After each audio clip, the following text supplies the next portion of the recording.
دلوی او مهربان خدای په نامه. راځه چې والوزو. لیکوال د کمبودیا ټول لوستونکي ماشومان. ژباړه د درخت دانش کتابتون. ژباړونکی محب الرحمن محب. مرغۍ الوتلی شي. طوطي الوتلی شي. آس الوتلی نشي. بوره الوتلی شي. غوماشې الوتلی شي. چلپسه نشي الوتلی. کونګ الوتلی شي. مرغه الوتلی شي. بیزو نشي الوتلی. قارچ یا ډینګ الوتلی شي. مرغه الوتلی شي.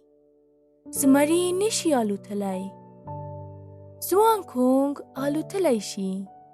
غوماشه هم الوتلی شي. پسه نشي الوتلی. یوه ورځ به موږ هم والوزو.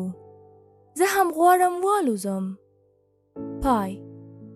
موږ د درخت دانش په کتابتون کې ډېره ښکلي کتابونه لرو. تاسې کولی شئ چې له www.ddl.af څخه لیدنه وکړئ او دا کیسې هلته ولولئ، واورئ او ډاونلوډ کړئ.